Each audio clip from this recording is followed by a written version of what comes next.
Hey guys, welcome back to Deepak's Daily Reading, and today we're going to be talking about Mindset by Dr. Carol Dweck. So this again talks about the power of a growth mindset versus a fixed mindset. So I'll go through some really interesting insights that I take from the book. So it's a bit of an indictment of the education system in respect of how teachers are programmed via a curriculum and to a degree prescribe learning of what learning should look like, with probably some degree, but again limited, of autonomy, of the negative impact that they can have on children inadvertently, which is very revealing for me. So one example being the difference between telling a child, and this is based upon a lot of direct evidence, that when a child gets a great result of any kind,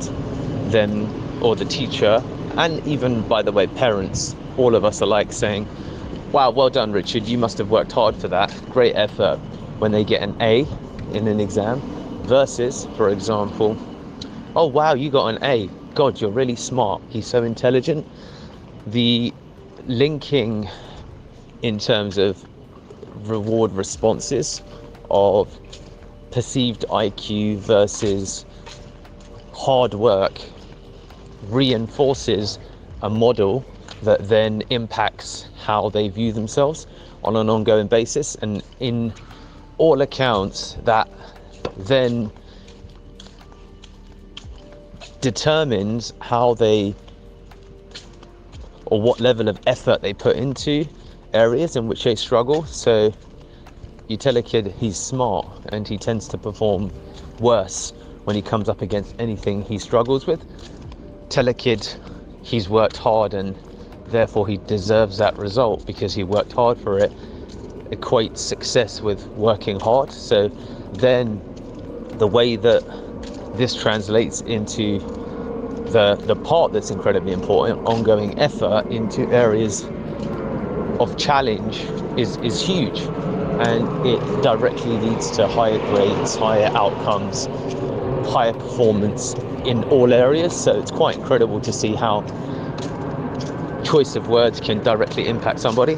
So there's lots and lots of evidence and lots and lots of fields for this, where they've given children, well, rather, they've given teachers ultimately false insights about the children, telling children, or telling the teachers that children who are in a remedial or lower IQ class, even some that have special learning difficulties, are actually geniuses and are high on the IQ score, and vice versa for the intelligent kids.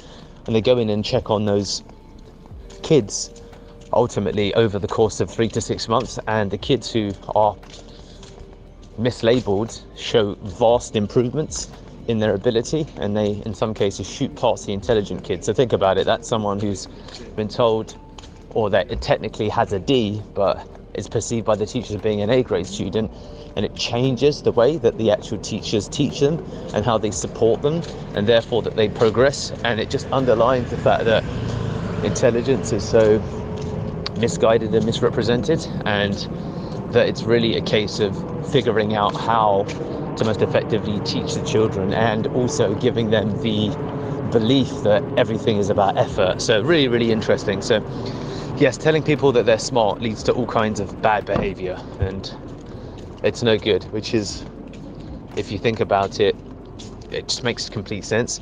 So telling people they're smart leads to also behaviors such as, and again there's evidence for this, that kids will make less effort in exams that they find hard. When they get poor grades, they'll blame the examiner, or they'll say it as an aberration. They'll experience cognitive dissonance and say, well, this came up that was new, to try and reinforce the view that, well, I'm intelligent, so how could I have got a bad grade? So it leads to smart children lying, feeling dumber, and then acting dumber, because then they just don't make an effort because I didn't even bother with that one, because they're scared of the discovery that, oh, I'm not as intelligent as I think I am. And there's so much evidence for God time, but then they just put in ridiculous levels of work and graft, and well, we've all heard of these names. So yes, stereotypes actually affect people's results, especially those who are in a fixed mindset environment. There's been studies that show even when, for example, there is a checkbox about your ethnicity, then black females perform lower when they get these checkboxes, because it alludes to the stereotypes about females being, and black females not being, for example, as smart as others. And because they have, people's mindset when they're little is generally very malleable or very easy to lead, coerce, or suggest, it leads them to getting lower results. So labels of any kind can create limiting mindsets, and the labels that have any level of negative stereotype, even the positive ones such as the smart label, can really create. And the goal is to say, of course, anything's possible with hard work and effort, and that is the key here.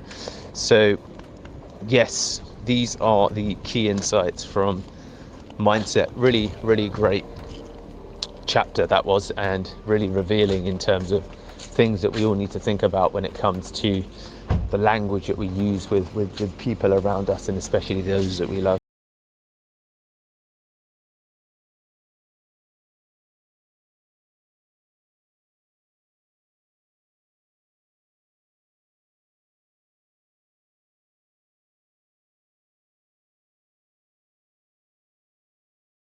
Hey guys, it's Deepak Shukla here.